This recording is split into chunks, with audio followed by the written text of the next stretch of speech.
जेजून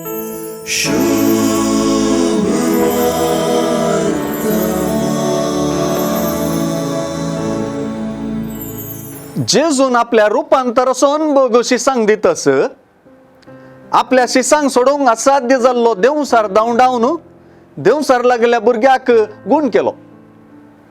ह्याय अचर्यांत लोकांन परत जेजू थंय देवाची पदवी पळयली आनी सर्वां विस्मीत जाली.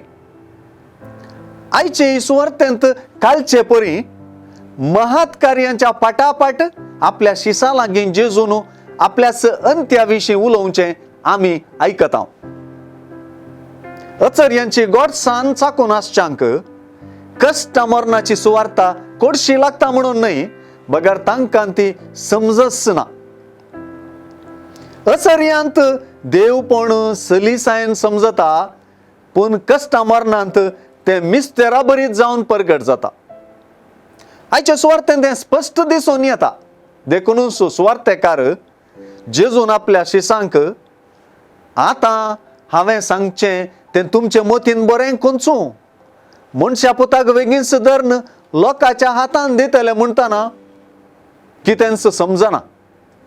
परत जेजूचे आपणाच संबंधी प्रवादी उतर समजूंक जेजूचे शिस सलवतात. ताच्या उतरांचो अर्थ तांचे तावन लिपून आसलो जाल्ल्यान तें तांचे मतीक गेले ना म्हणून सुवार्थेकार शारो दिता.